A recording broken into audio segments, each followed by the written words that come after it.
चलो। जब वो आए भगवान ने हाथ वाथ धुला दिए, कहा बाबा एक बात बताइयो, आप जीव को पकड़ के क्यों बैठे थे? तो रोने लग गए, बोले बेटा सोच का समय तो अशुद्ध होता है ना, इस जीव को ऐसी आदत पड़ गई एक क्षण रुकती ही नहीं है, कृष्ण कृष्ण कृष्ण कृष्ण कृष्ण, इसलिए पकड़ के बैठा। तो कन्हैया ने कहा बाबा एक बात बताओ, राम का नाम कृष्ण का नाम लेकर के प्राण छूटे तो आदमी वैकुंठ जाता है, कहीं उसी समय प्राण निकल जाए तो? आप तो पकड़ के बैठे, नाम नहीं निकले। बाबा ने कहा ऐसो तो हमने भागवत में रामायण में कहीं पढ़ी हुई ना है,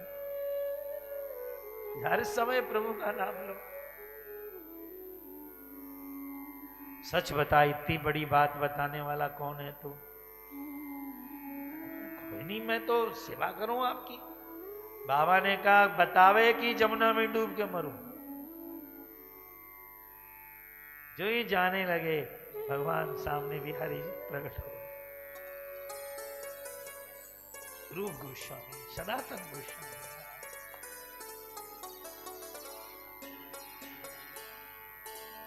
बाबा बोले लाला हमारी इतनी सेवा करी, तो लाला ने कहा बाबा हमारे सिवाय आपका कौन है? का कोई नहीं, तो हम ना करेंगे तो कौन करेगा? ये है कथा। तो कन्हैया पूरा था, पूरा है, कृष्णस्तु भगवान स्वयं। साफ साफ समझ में आ रही ना?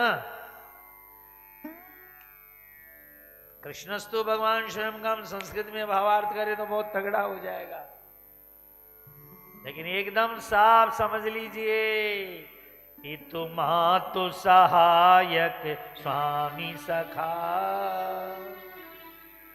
तुम ही एक नाथ हमारे हो, कि तुम्हातु सहायक स्वामी सखा, तुम ही एक नाथ हमारे हो। जिनके कोई आधार नहीं, जिनके कोई आधार नहीं, उन प्राणन के तुम प्यारे हो, कि तुम मात सहायक स्वामी सखा, तुम ही एक नाथ हमारे हो। तुलसीदास जी ने कहा मोय तोय नाते अनेक, मानिए जो भाई तेरे मन में आए सो बना ले हमारे से नाता। हो दयालु दीन हो तो दानी हो, भिखारी या तो दीन और बंधु का बना लो, या दाता और दीन का बना लो, बाप और बेटे का बना, अब आप पर छोड़ दिया, आपको जो बनाना बना लो। मोह तोए नाते अनेक मानिए सो हवे, बस हम तो तुम्हारे हैं सरकार। कृष्ण पूर्ण ब्रह्म है। आइए अब यहां पर अब थोड़ी कथाओं का प्रसंग आरंभ होता है। श्रीमद् भागवत जी कब लिखी गई? दृष्ट्वानुयांतम ऋषिमात्मजमप्यनग्नम देव्यो हिया परिददु न सुतस्य चित्रम। बहुत कथाएं हैं परिजनों। भगवान वेदव्यास 17वें अवतार हैं। उन्होंने 17 पुराण लिखे और लिखने के बाद में वेदव्यास जी ने ऐसे तो 18 पुराण लिखे हैं, पर उनका मन बड़ा उद्विग्न हो गया है, बहुत उद्विग्न हो गया। रात में चैन नहीं, दिन में चैन नहीं। अंतिम पुराण महाभारत उन्होंने लिखा था, उसके बाद भागवत लिखी। ऐसा सुंदर महाभारत ग्रंथ लिखा। महाभारत ने हमें क्या दी? 2 चीजें तो मुख्य दी महाभारत ने, एक तो भगवत गीता दी और एक विष्णु सहस्त्र नाम दिया। ऐसे तो महाभारत 5वां वेद कहलाता है, पंचमो वेद उच्यते। जो महाभारत में नहीं है दुनिया में कहीं नहीं है। जो ज्ञान महाभारत में वही सब ब्रह्मांड में ज्ञान है। इतना बड़ा ग्रंथ है महाभारत। भगवान श्री वेदव्यास जी पर असंतोष हो गया लिख करके। रात में आंसू टपकते रहते, दिन में चैन नहीं मिलता। नारायण नारायण नारायण, इतने पुराण लिख करके मेरे मन व्यथित है। और जान नारायण नारायण बोले, सामने नारद जी प्रकट हो गए।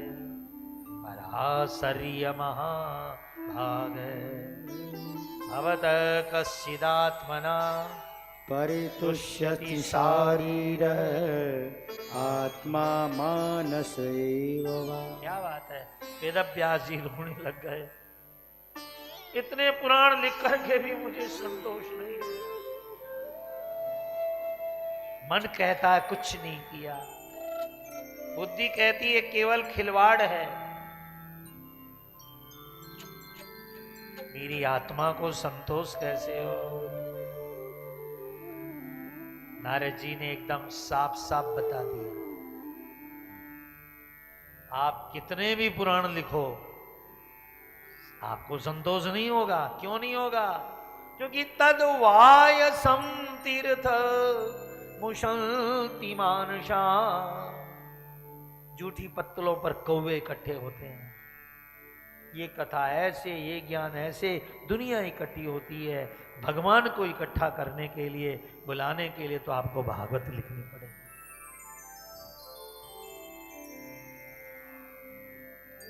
नारद जी ने खोल के रख दिया सारा ज्ञान। उठाइए कलम और ऐसा ग्रंथ लिखिए जो दुनिया को नहीं, दुनिया बनाने वाले को रिझाए। मेरे गीतों से ये खुश हो जाए, ये दुनिया खुश हो कि बोलो। एक राजा ने कहा, मंत्री जी क्या करना चाहिए? सोना है अपने पास बहुत, एक एक थाली बनवा देते हैं गांव वाले को सोने की। बनवा दो महाराज। सबको थाली पहुंच गई। राजा वेश बदल के खोजने गया कि अब तो गांव खुश होगा। लोग बोले यार थाली बनवाई, दो दो कटोरी और बनवा देता तो क्या मरता था उसका। दो दो कटोरी और सोने की बनवा देता। राजा ने कहा भाई बनवा दो, दो दो चलो कटोरी भी बनवा दो। फिर राजा वेश बदल के गए। लोग कह रहे हाय फालतू है राजा, एक एक गिलास और रहता तो सेट नहीं हो जाता। मंत्री जी ने कहा महाराज रहने दीजिए, आपको जो देना दे दीजिए। यदि लेने वाले में संतोष हो और देने वाले में दातारी हो तो हमारे देश में गरीबी है ही नहीं। लेने वालों में संतोष नहीं, आप जो दो, और लोग दातार नहीं, इसीलिए तो गरीबी है। दुनिया राजी नहीं होती है, राजी तो केवल गोविंद होते हैं। देखो ये जो बिजली है ना, सीधी आपके घर में नहीं आई है। इसको लाने के लिए बाबूजी को तो पता ही है खंबे लगते हैं। आप तो इलेक्ट्रिक का ही काम करते हैं। भागवत में एक उदाहरण दिया गया है, जैसे बिजली खंबे और तारों से आकर तुम्हारे गांव में आती है, इसी तरह ईश्वर संतों के माध्यम से ही जिंदगी में उतरता है।